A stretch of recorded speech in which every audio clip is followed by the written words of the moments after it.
right. Thank you. Welcome to the Planning Commission and Design Review Joint Meeting, a special meeting to discuss overview of AB 130 and SB 131 changes on the planning review process. Could you call a roll? Went to the Planning Commission first. Thank you, Chair. For Planning Commission roll, Commissioner Moran has indicated he will be absent tonight. So Commissioner Cound? Here. Commissioner Strongman? Here. Commissioner Kwok? Here. Commissioner Klopp? Here. Vice Chair Niding? Here. Chair Anderson? Here. Design Review Commission. Commissioner Riley? Here. Commissioner Case? Here. Vice Chair Basing? And Chair Newsom is a no-show. We do have a quorum. Okay, thank you. The second item on the agenda is public communications. Because this is a special meeting, public communications can only be related to this. Sorry, to this topic. Excuse me. Because public communications will be related to this topic, we're going to hold the presentation first to educate everybody, and then public communications will come after we've had that presentation. So then we come to training regarding the new CEQA exemptions under AB 130, SB 131. We have a staff report. Yes, we do. But before we do that, I'd like to just give a shout out to Commissioner Gorney, a longtime design review commissioner, is in the audience tonight to learn something new about CEQA. Just want to tip my cap. Joseph did a lot of great things for the city. That said, some commissioners, in response to the governor's signing of Assembly Bill 130 and Senate Bill 131, have asked to get trained up, so to speak, on how these two bills affect CEQA. Our city attorney's office, Claire Lai, is kind enough to put together a presentation that does a few things, or does more than just that. It kind of gives a primer to CEQA itself, and kind of just a basic CEQA primer to get into what these things do, or help set up the scene for projects and things that are subject to CEQA. So that said, we'll just get right into it. Yes, thank you, Chip. Good evening, Chair, Commissioners. Just trying to fix this. Okay. So here today, I'd like to talk to you about these two budget trailer bills that does a number of things, but tonight we're going to focus on their changes to, one, the actually planning review process, and two, the provisions of the California Environmental Quality Act, CEQA. So we thought it'd be helpful to, before we get into what's actually in the bills, to go over a little bit about what is a housing development project, because the changes introduced by those bills that we're talking about tonight relate mostly to how housing projects are reviewed and how they're potentially can be exempt under CEQA. And so we're going to talk a little bit about what is a housing development project, as that term is used in the various state housing laws, and then the process for reviewing such a project. And then we'll give an overview about what the CEQA review process entails. I know some of you work very closely with CEQA and have expertise in that area, so this will be a very high-level overview. It's not going to speak to the details of it. We're happy to answer those questions, but this is intended to give you some background so we can better explain the changes. And then we'll go into the new CEQA changes under AB 130 and SB 131, and then how that in turn changes, along with the amendments brought by AB 130, the land use review aspects of it. So we'll get right into it, onto housing development projects. So a housing development project, you might hear a lot about the HAA, SB 330, the Permit Streamlining Act. Those state laws govern what is shown on the screen here as defined as a housing development project. That is one residential unit, so that's typically more than 2 units, a mixed-use project, so both residential and non-residential with 2/3 of the floor area or development area for residential. Some large mixed-use projects, that's over 500 units and meeting certain demolition criteria. and also transitional and supportive housing and farm worker housing. So those 5 sets of project description, they constitute what the law treats as housing development project and what the state housing laws treats as, it requires findings, able to streamline it, gets the new CEQA exemption under these new bills. And also the primary state laws that govern housing development projects are the Housing Accountability Act, which mostly deals with the substance of the review, and as well as Senate Bill 330 / the Permit Streamlining Act, which deals with the process of reviewing a project. So from the submittal of the application, when it comes in, how long does the city have to process the application and the procedural steps in treating the project. So the first concept we want to talk about is the SB 330 preliminary application. This is a new tool that's introduced in 2019 or so, and that gives the housing development project the ability to send in to the city a preliminary application that is going to vest the applicable standards regulation at the time of the submittal. And this is a very simple submittal. It's just 17 items in the statute. If the preliminary application provides it, it's considered submitted, and the city is not able to apply standards or regulations that are adopted or created after that submittal. The law has certain provisions about how to maintain this what we call vesting, the maintenance of your development standards and your ability to be subject to the then in effect standards. So the preliminary application will expire if the project is changed after the submittal by more than 20% in square footage or units. So they have that, delta, a lower than 20%, they can make the change, but if you change your projects substantially more than that, then you have to submit a new preliminary application.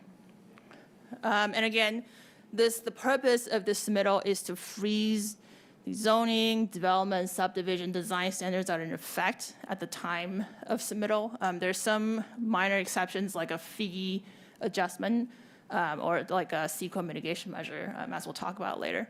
But mostly it's to freeze development standards so it gives people certainty as to what standards will apply, and also with city staff about what the city can apply for the project. The preliminary application, after it's submitted, the applicant has 180 days to submit a full development application.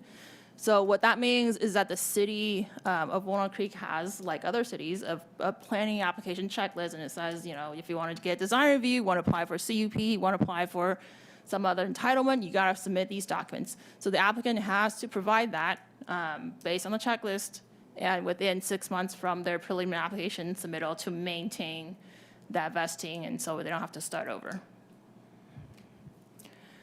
And so once the once the formal application comes in, then the Permit Streamlining Act kicks in. And again, this is the procedural requirements and talks about kind of expeditiously reviewing and telling applicants, what is in your application, what is missing, what is still required.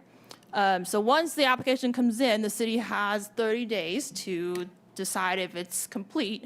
And that means providing all the items that's on the application checklist that I was talking about. So the city has 30 days to decide if that's complete, and if it's not, the city sends the applicant a comment letter. That's what staff does here, sends a comment letter and saying, you're missing this report, you're missing this drawing, this plan, please give it to us.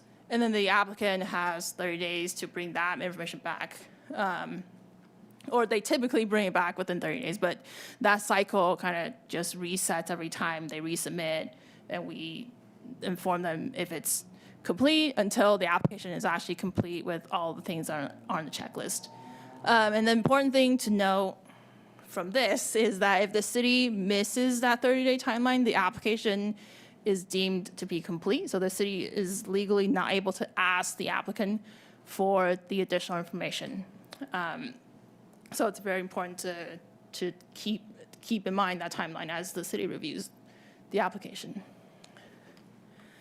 So next, once the application is complete, the city will review for consistency with applicable standards.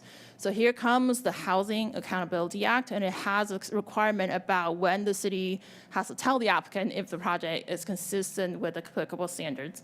So depending on how many units are in the project, if it's 150 units or less, it's 30 days from receipt of the complete application, or if it's more than that, it's 60 days. Practically speaking, the city does this review the same time as a complete application review. So the comment letter will say, you're missing these things from the checklist, but also, we wanted to let you know, you got to do the traffic study. You got to design the traffic turnout in a certain way. You got to, your height doesn't comply, or your density doesn't comply. So it has that progressing concurrently in reality, but this is the timeline to do the consistency review. And if the city does not respond within that timeline, again, the project is deemed to be consistent. So again, that makes it difficult for the city to later say, your project doesn't comply with our standard and you must revise it. So again, that's important to keep in mind.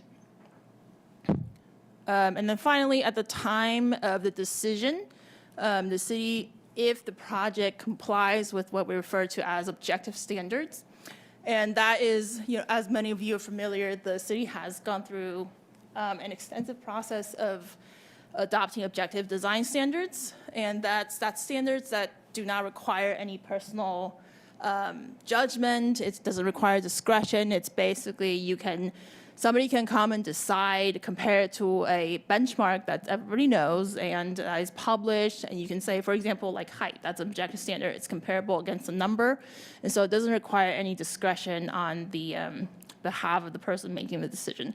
So if the project complies with objective standards, the city is deciding that it would deny the project or lower the project density, then it has to make a finding that there is a specific adverse impact that cannot be feasibly mitigated without denying or lower the density. And as you can see here, this is a pretty significant threshold because it's got to be significant, direct, unavoidable, and it has to be based on an objective standard that's already written down at the time of the preliminary application submittal. So the burden is on the city to show by a preponderance of the evidence. That means 50% of the evidence in the record supports the finding that there's a need basically to deny the project or lower the density of it. So that is the overview of how a housing development project comes through to the city from submittal to the decision point. But before the city makes a decision, it's got to comply with provisions of CEQA. And so when does that apply? Whenever the city is making a decision on a discretionary project, and that's pretty broadly defined, that's any action, development project, or similar activity that the city commits to or approves. And there are common examples like a CUP, a tentative map, a development agreement, a general plan amendment, zoning amendment. Those are all common examples of a project. What is not a project for purposes of CEQA is one, ministerial projects. So that's SB 9, ADUs, building permits, grading permits, encroachment permits. So anything that does not require the city to exercise discretion, and it's simply just checking off a list and making sure that it complies with requirements and it's approved. Also, activities that have no possibility of a significant environmental effect, they're also not considered a project. So, for example, hiring of a new employee there's no possibility of an environmental effect because it's not making physical changes. So that's not a project for the purposes of CEQA. And finally, projects are denied or rejected by the city. This is pretty self-explanatory. If you deny a project, obviously you don't have to determine what the environmental impacts are. And CEQA comes from, the authority is from statute under the Public Resources Code. And also there are guidelines put together by the state that's in the Code of Regulations. But those together, they form this body of law with environmental review. So what are the steps in CEQA review? as we talked about, is the project subject to CEQA? And if so, is the project exempt from CEQA? There's generally two types of exemptions. One is called statutory exemptions. Those are created by the legislature. They're codified either in the Public Resources Code or in some other body of law. Typically, they're more defensible because the court will defer to the intent of the legislature to say, like, these types of projects we decide are, not significant enough to warrant environmental review. So that's statutory exemptions, and then there's what's called categorical exemptions, and those are in the CEQA guidelines. They're developed by the state, and they are, because they are not statutory, there's a little bit more limitations. For example, the guidelines say that if there's unusual circumstances that's particular to a project, then you don't get to use a CEQA exemption. You have to do a further environmental analysis. And so if there's no exemption that can apply, then we look at what environmental analysis documents should be prepared. And I'm going to talk about three kind of the main types of CEQA documents. Those are prepared by the city as what you call the lead agency in a project. And as the first step, the city will do an initial study. And this is a document that determines what level of impact the project will have on the environment. And you'll ask, how do you know what factors to look for? The CEQA guidelines has a number of appendices, and it has environmental factors that's listed. And so what we most often see is Appendix G that lists a number of factors, air quality, traffic or transportation, noise, water quality, utilities, energy. So it has a number of factors, and the study goes through them and analyzes whether or not the project, has the potential of creating significant effects on the environment based on those factors. If the project doesn't have the potential to do that, or if there are impacts but they can be reduced to less than significant, as the CEQA term, that's a CEQA term of art, but if that's the case, then the city prepares what's called a negative declaration if there's no mitigation that's required, or it prepares a mitigated negative declaration, which the difference is just the latter talks about how those potentially significant impacts can be mitigated or reduced to a lesser level with those measures. So if this initial study concludes that there's more severe impacts, or for some larger projects, the city knows from the start that a higher level of review is required, then it will prepare what's called an environmental impact report, or an EIR. The legal standard for requiring this is that if there's a fair argument that's supported by substantial evidence in the record, and that means there's enough evidence to support that fair argument, regardless of whether or not there's opposing or contrary evidence. So if there's that, then an EIR is required, and you have to analyze the project's effect on the environment. This is the highest level of environmental analysis that can be done. The mitigation measures are required. You have to. There's a number of rules about what has to be in an EIR, what has to, what review it has to do. And so this is the highest level. It's the most risk averse in terms of CEQA analysis. But the bottom line is that the city has to make the CEQA finding and determination before approving or committing to a project. And so in your staff reports or resolutions, you'll see that the CEQA findings comes first. If you're making a motion, the CEQA motion comes first because the city has to make that determination before it actually goes on with the project itself.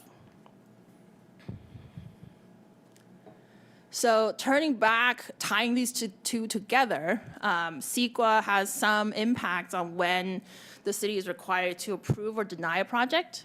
So the Permit Streamlining Act, again, that's the procedural rules about project review. It requires the city to approve or deny a project 180 days from EIR certification, or 60 to 90 days for housing projects, and 60 days from adoption of a negative declaration or an M&D. and 60 days from an exemption determination. And just to be clear, this applies to all kinds of projects, all kinds of developments in addition to housing. As you can see, there's some expedited times for housing projects if you were to do an EIR. So that is the background and overview. So we're now going to go into what AB 130 and SB 131 brings. First, we'll talk about changes to CEQA. And one of the most significant changes from AB 130 is the new CEQA exemption for urban infill housing. This is a statutory exemption. It is grounded in the Public Resources Code. So it's, again, the courts will defer to it because that's the legislature's intent. To qualify for this exemption, you have to be, one, a housing development project, and you have to meet the criteria that's outlined on the screen. There's a size requirement for the project site. It has to be less than or equal to 20 acres. Or if it's a builder's harmony project, then it's 5 acres or less. It has to locate within an incorporated city or an urbanized area. That's practically all of California. But it cannot locate on any sensitive lands. And this is a similar concept to SB 35, where the statute lists number of locations, like wetlands, national parks, conservation easements, or hazardous material sites. So you can't be on any of those lands in order to utilize the exemption. The use has to be what's called urban use, and that's also pretty broad. It's residential, commercial, pretty much anything other than open space, I believe. If the project has to be consistent with the general plan or zoning. So if the two is not consistent, if you're consistent with one, then you're consistent with the other. The project can rely on density bonus. As you know, density bonus, if the project is eligible to receive that density bonus, which is a statute that allows affordable housing providers to get additional units. With the receipt of density bonus, the project can get waivers and concessions from development standards.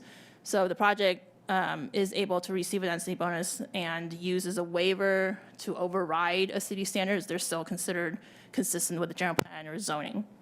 Or the project is a builder's remedy. They're also likely to be able to use that to qualify as being consistent with the general plan or zoning.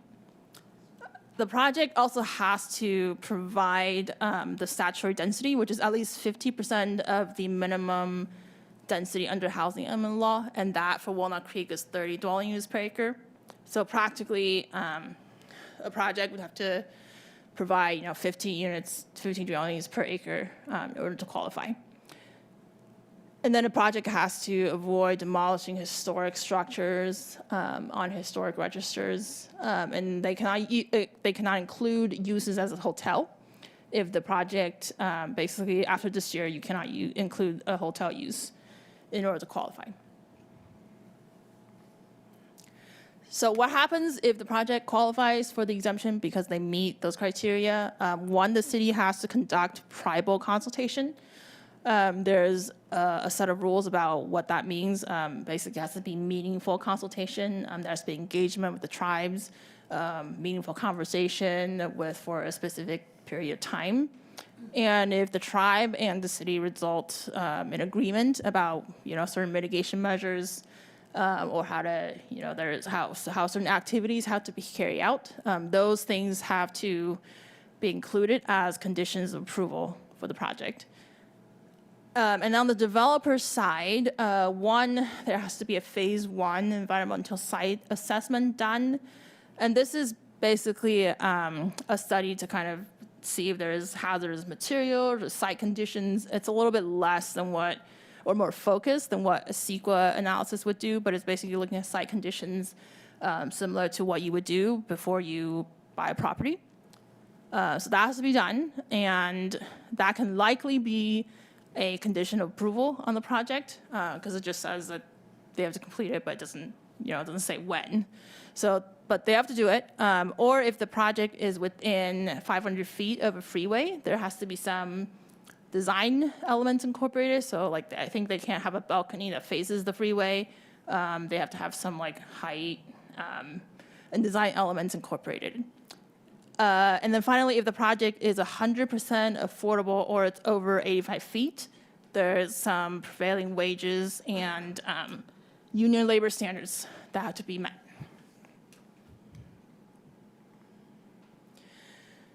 And so turning to SB 131, unlike AB 130, which exemption is for housing, the new exemptions that are under SB 131 are for a variety of projects. And again, these are also statutory exemptions, so again, very deferential. And they cover specific types of projects. One that's more of more interest recently is the rezoning to implement a housing element. Many jurisdictions now are completing their rezonings to increase multifamily zones or to upzone certain properties to satisfy their housing elements. So that's exempt from CEQA.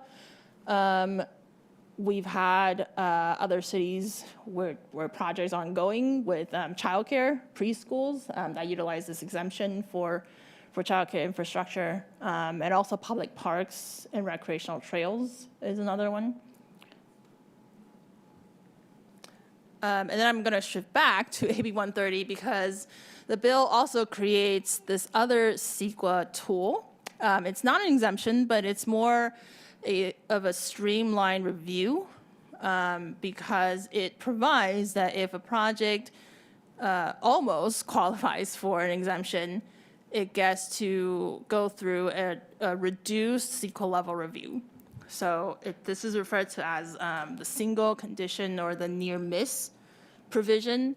It's available to housing projects only. And it basically says if the project would otherwise qualify for the exemption but for a single condition, then you can have a limited environmental review. So the review is only limited to the effects that are caused by that condition. So for example, with the new infill exemption we just talked about, the project, has to be 20 units or 20 acres or less. If the project is 25 acres, then the review is, does that 5 acre create some additional impact? So it's very limited. And again, if you do an EIR, it's only requiring a limited analysis. So it's not expansive, and it's not costing as much money to do that. And there are some criteria to qualify for the single condition streamlined review. One, it has to be a housing project. It has to be similar in kind to the listed exemptions. So, if they're trying to use a child care infrastructure exemption, they can't, or sorry, not that one, but if they're trying to use the infill exemption for urban projects, they have to be similar to what that exemption is entailing. It cannot include any oil, gas infrastructure or distribution centers. And again, it cannot locate on those sensitive areas, natural protected lands. And then it can only miss one condition of a CEQA exemption. So if it has two, then it doesn't qualify. So just what do these changes mean? One, there's new options for shorter CEQA review, new exemptions, of course, and then the streamlining for the almost qualify provision. I expect that will be very useful because a lot of cases where, a project almost qualifies for an exemption, but, for that one condition, you have to go before the streamlining came through, you have to go through further environmental review that's very time consuming, costly, and so that's going to be very useful. Projects that are ongoing that have not yet been approved, they can take advantage of these exemptions or these provisions if they qualify. And then the shorter CEQA review potentially means shorter timeframes under the PSA. So that leads us to the land use changes under AB 130. And the main one, or the first one we're going to talk about, is the changes to the timeline for approval under the PSA. Well, first, the law is now very clear that the PSA applies to ministerial projects. There is some confusion previously because the previous statute had said that PSAs don't apply, the PSA timelines don't apply to projects that don't require discretion. But some provisions were changed by the SB 9 and the 5 hearing rules for SB 330 to say that it covers all types of housing. So there is some confusions about that. But now that has been cleared up, and PSA applies to ministerial projects if it requires a planning entitlement from the city. So that means, if a project comes in and requires some kind of design review, or requires the planning department to give clearance before it moves on to building permit, then that would be subject to the PSA. The bill adds 2 additional deadlines to approve or deny a project. Recall we had those lists from 180 days to 60 days, depending on when you do CEQA and what type of CEQA action is done. Now there is a 60-day deadline from receiving a complete application for ministerial projects. And recall that ministerial projects don't require CEQA, so this is a timeline for when the project comes in. You got to approve or deny it within 60 days. And then with that new urban infill exemption, there is a 30-day timeline to approve or deny from the conclusion of the tribal consultation. So recall that the city has to do tribal consultation when the project comes in and it qualifies for the infill exemption under AB 130.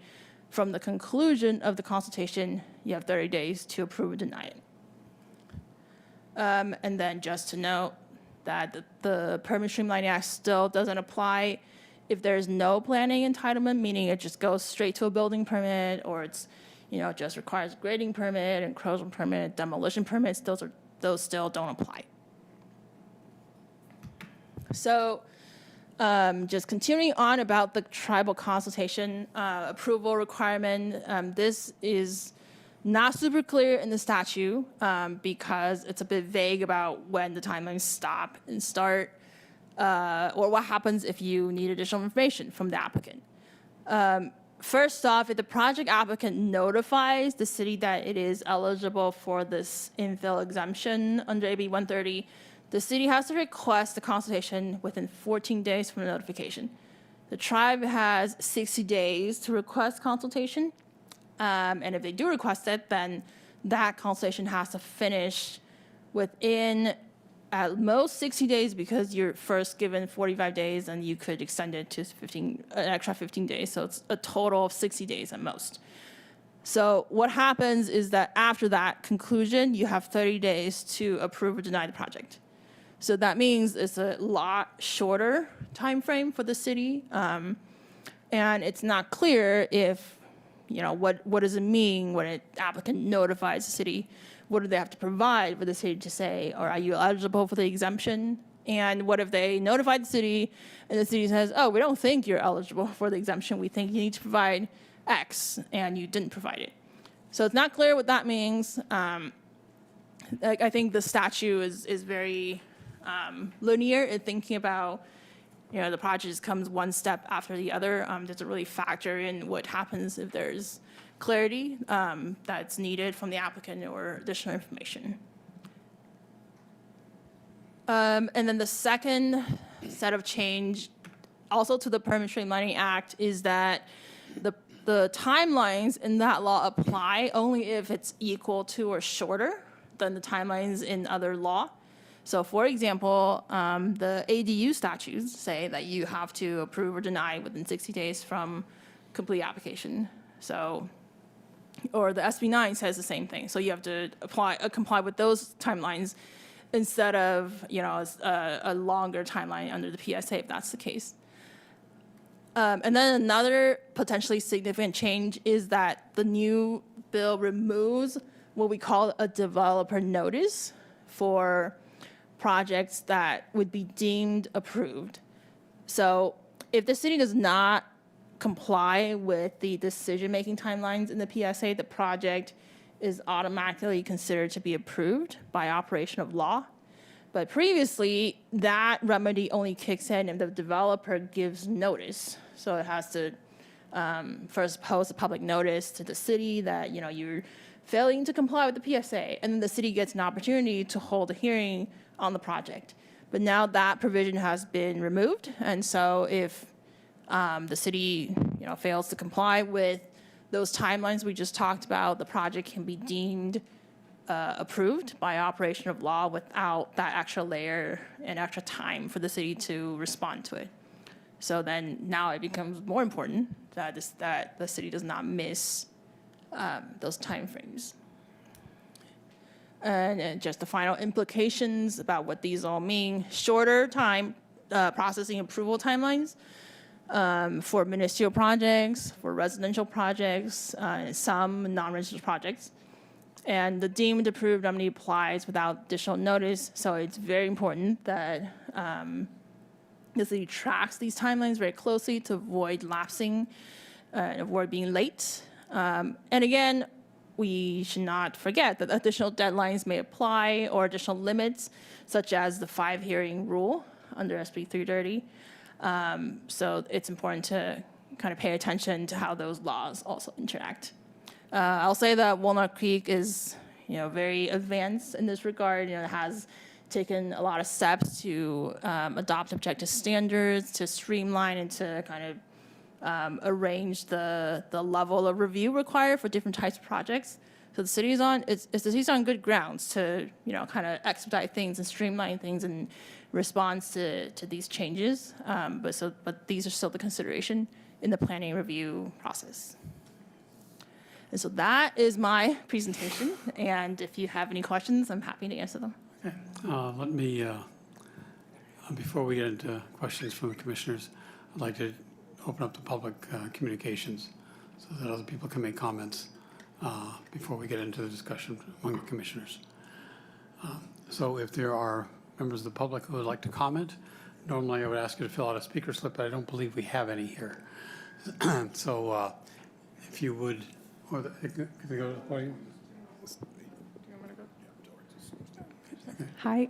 Yeah, so if you, is the podium free? I don't think that's That's not her, okay. All right. You're there, and if you could just give your name so we know who you are. Okay. 2 minutes. All right. Hello. My name is Suzanne Howard. I'm a resident here in Walnut Creek. Thank you very much for this presentation. I would love to learn more about would the city of Walnut Creek consider more attention to reducing noise pollution, given that there's a 12-lane freeway that runs through your entire city. So, for example, so much of the residential dwelling units on Jones Road alone are completely subject to the freeway, and it's not an issue of the white noise of the road, of the cars, it's the frequently infrequent, very disruptive aftermarket, something like that. Perfect. And it's really disruptive from like a sleep quality perspective, or just like a noise pollution is really serious to me. It's extremely disruptive, and I would hope that the city of Walnut Creek would take that into consideration and consider a sound barrier after the fact. I know so much of Walnut Creek is already built up. I went to the CCTA meeting. They are saying, go talk to Caltrans. Caltrans is saying, go talk to CCTA. So who knows what the source of truth is, but I would appreciate it if the city of Walnut Creek would support this and just kind of keep this on your radar. Thank you.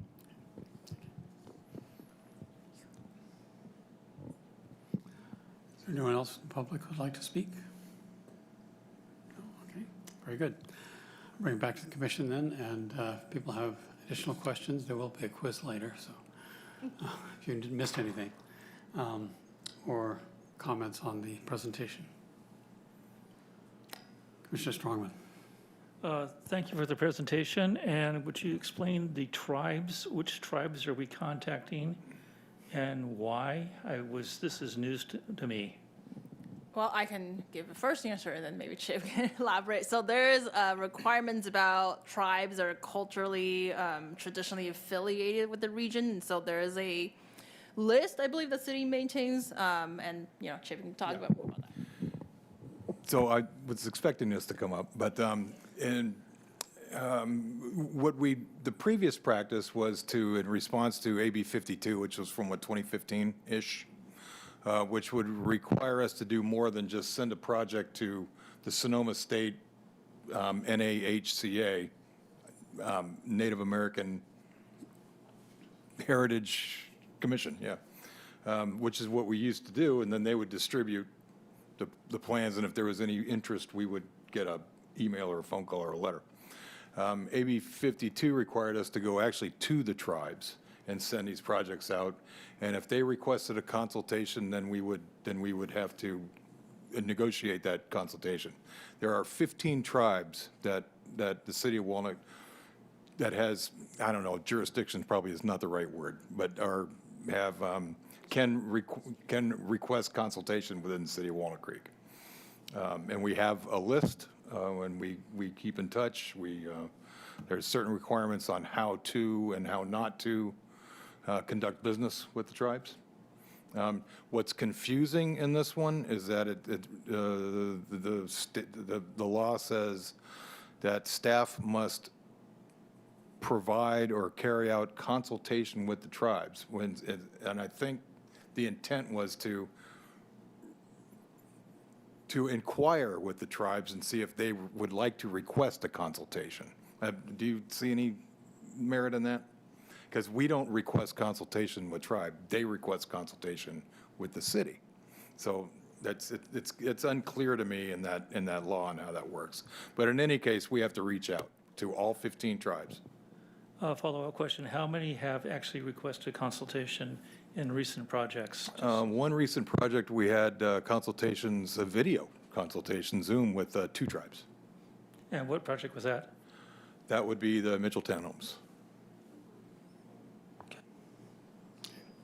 And another thing I would just add is that the statute, it doesn't say what happens if the city and tribe doesn't agree. It just says that if agreement is reached, then you have to, condition the project on those measures. So presumably, if they don't agree and the 60 days up, you have to move on with the project. And so that's another consideration. Yes. Commissioner Chakoudas. Just a follow-up to that, when you are having that consultation with the tribes, what are the sort of public reporting requirements about that? Does it need to be an open meeting? Do the results need to be reported out to the public in some way? Sort of like the Brown Act, or is there something that Yeah, I don't sets requirements think around the that? consultation itself is public.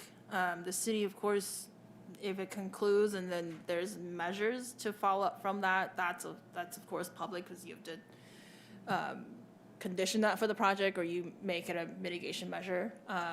But it's not, I mean, I don't think we advertise it or we hold a public hearing on that. It's just, we do not, right? We don't do that. But, that conversation, I mean, if, anyone requests, it's probably public unless there's some confidential information in there.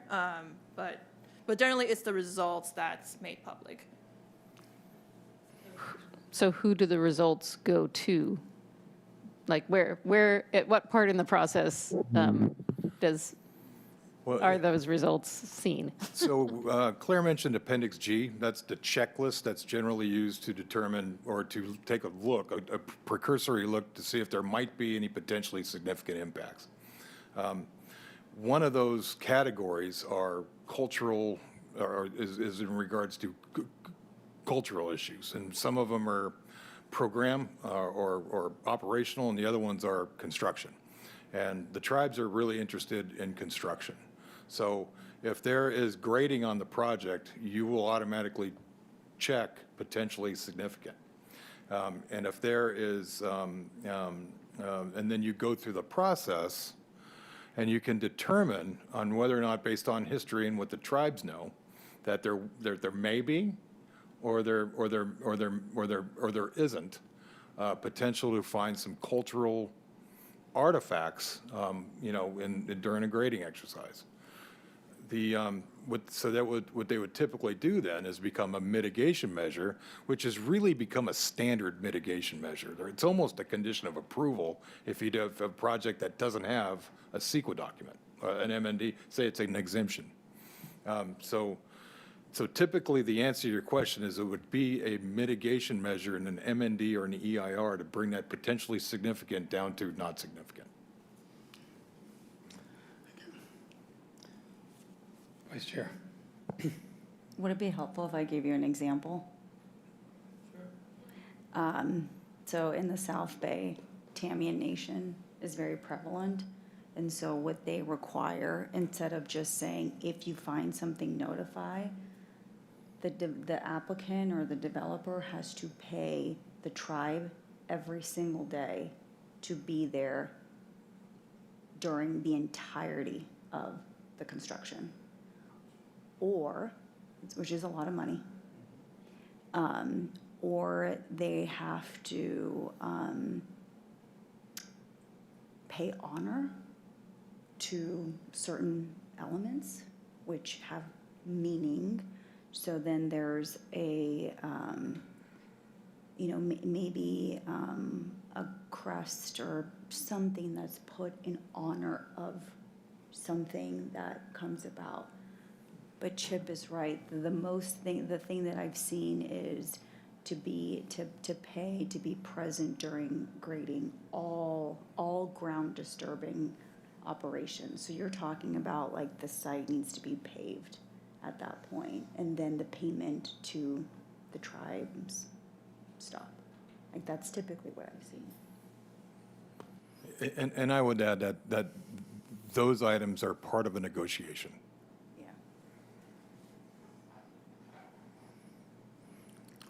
Other questions or comments? Vice Chair Needy. I had a question about the near miss.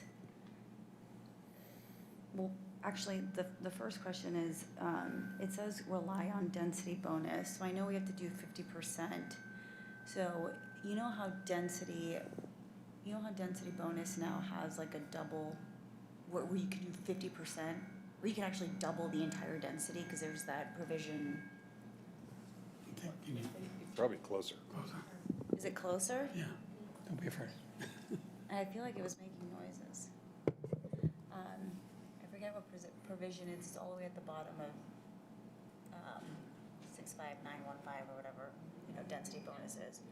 So then could, that's the part in the, that confused me.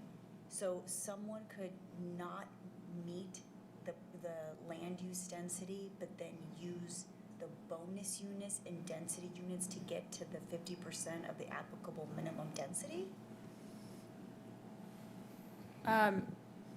Well, if you had density bonus, you would meet the density requirements. You could use the waivers from the density bonus to override, and this is relating to the infill exemption. So Yeah, because you I think that's the one bullet point thing confused me, because if you have to be consistent with, so say that, because we have a lot of single family density in Walnut Creek that is not 15 dwelling units per acre, right? It's less than that, 3 to 5 dwelling units per acre. But if someone decides to do a double density bonus where they double the entire density and then they get it up to 15, do the bonus units count towards the density to make it consistent with the land use to then use AB 130? yeah, I could see that, but density bonus require 5 units plus. That's So, fair. so if you were just 1 unit, you probably wouldn't be able to do that. But if a smaller project, you're small enough that you practically you could propose that many density, the base units plus the density. Plus the bonus. Right, yeah. you could, theoretically, you could use it to meet the standards that you don't meet because of the waivers, and then you could probably meet the density requirements for the 50%. And I don't think 130 actually mentions base density. It just says. Yeah. It just says So if it doesn't say base Yeah. density, it doesn't say base density. That's interesting. So the base, it would be the, as we see, base and bonus together. It says applicable. So whichever one you're using, I would think. And then for the near miss, or the single miss, except for one qualifying item. So then, as a planning commission, would then we see, so then it would be the typical, because a lot of stuff that comes to us is a Cat 32 exemption, right? Ton of the stuff that comes to us, except for Mitchell, obviously. But then, so then for those properties, if there was one, would you just do then, what would come to us is an exemption document plus just a limited environmental for that one miss? Yeah, I would imagine, so, you know, if they're relying on, say, the traditional infill class 32 exemption, so that exemption requires also a bunch of things, right? So Right. if they, 5 acres or less. right, traditionally, the project would provide a checklist to say we meet all these requirements. So if they, you know, invoke the single condition, let's say they don't meet general plan consistency, Yeah. we would be able to say, you know, the statute provides a single condition streamline review, and then we would probably have a analysis that goes into what impacts the general plan inconsistency would create. And so together that gives you the ability to say, you know, the project has provided its CEQA analysis and has met the CEQA obligation, so that therefore the city doesn't need to do anything more.